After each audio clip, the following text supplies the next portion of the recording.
Fragaboom.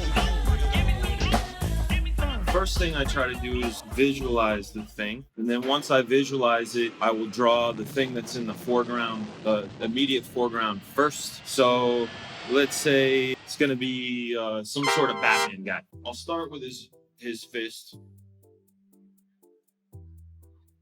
Let's say that's his middle knuckle.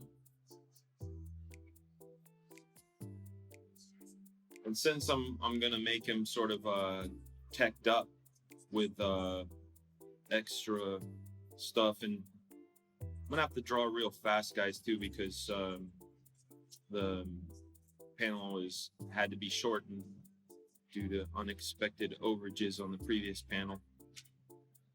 So okay, let's talk about the process itself.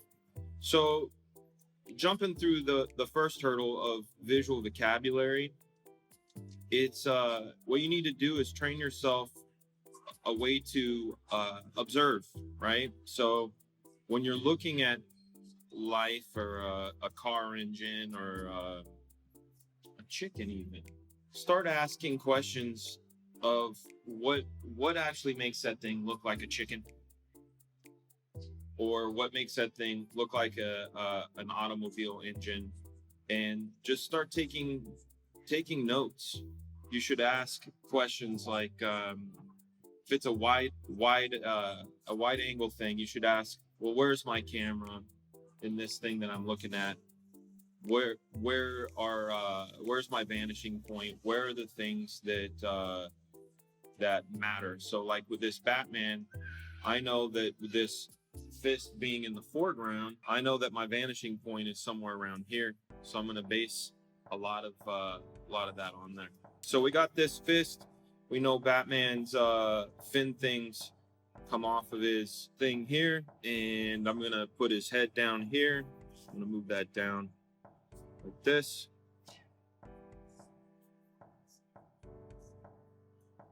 Gonna give him a little extra since he's got that high-tech stuff on. And then I'm gonna put that other hand way back here, like that. And for you guys, like you can look at this, how I see, go, what the heck is that? But what I'm seeing is I'm seeing this hand going back, the cape, some tech stuff here, his chest, another leg coming forward. It's a visualization. And so let's get into the strengthening the visualization aspect of things. So the hardest problem is being able to hold that vision in your mind. Like right now, I'm holding the vision in my mind. I'm talking to you guys. I'm dealing with this thing falling over, but I'm still trying to hold that thing in my mind. There's a thing, and if you guys are going to take notes, there's a thing called image streaming, and it was invented by this guy named Dr. Wenwanger. I decided I was going to hijack it and use it for myself to improve my drawing ability. And the way you do that is you're going to first off understand how the brain works, that it's a muscle, and that it can be strengthened. Anything that your brain can do can be strengthened through processes. So this thing I'm talking about, called image streaming, is one where you get some sort of tape recorder, like your phone.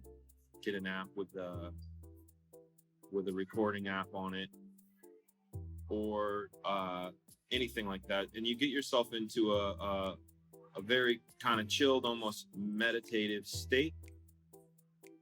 You close your eyes, you hit record, you close your eyes, and then you describe what you are seeing in your mind's eye, first person, in all five senses, like a real-time daydream.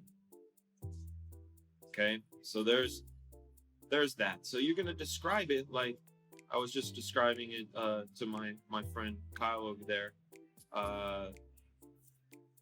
Like I said, like right now, let's make one up. I got my eyes closed. There's dust blowing. It's warm. There's a smell of old vanilla in the air.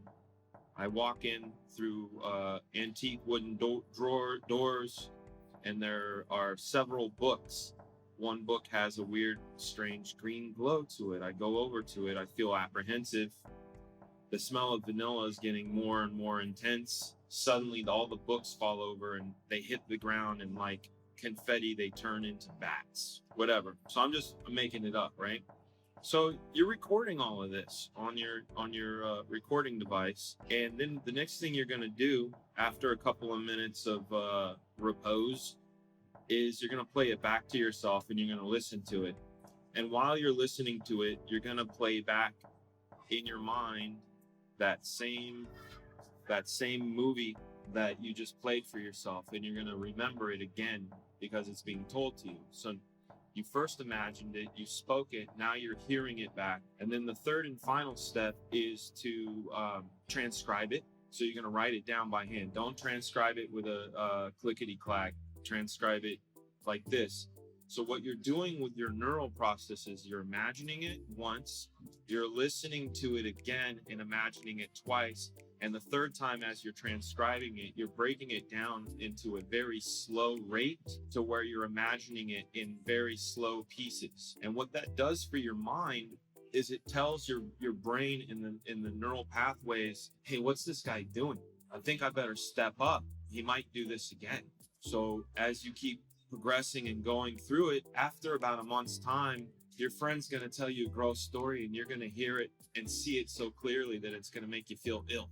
That's what the strengthening of the mind's eye does. So then the last step, which is another one, because a lot of people will put a picture in front of themselves and try to draw it, and it just doesn't come out the same way, like it's warped or the proportions are wrong. And what that is that's about communication between your mind and your hand. And the best way to strengthen that is this thing called blind drawing. Now, blind drawing, I connect the idea of not being married to the results to blind drawing, because blind drawing is really ugly and it's more about process, right?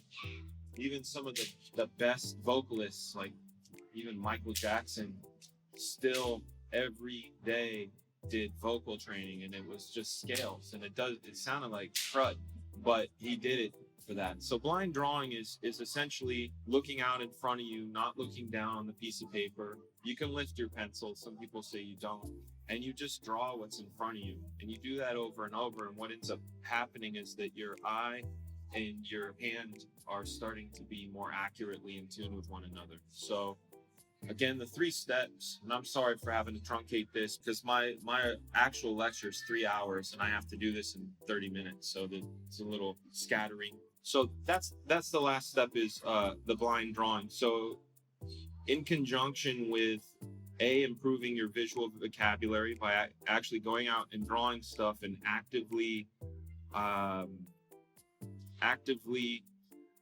deciding while you're looking at things. And you don't have to be drawing. You could just look at a car and say, what about this car? What are the shapes that you make this unique? Or if you know, one of the things I really like to do, and I did it on the way here, is I'll watch a movie without any volume. You really start noticing shots and compositions and sequences a lot more than getting inundated with what the actor is putting out there. But observing and taking notes, mental notes, in a way that will be of benefit to cataloging the things that you're seeing. And next up, like I said, is the image streaming, which is, you know, it sounds wacky, but it works. I know this because I can do this now where I couldn't initially. In fact, like I said, I thought he was an alien, thought he was pulling a trick or drawing lightly or doing some other thing, but nope, turned out he just has that thing. So okay, let's the Batman drawing is done. There it is. I will sign it, and let's see, today's the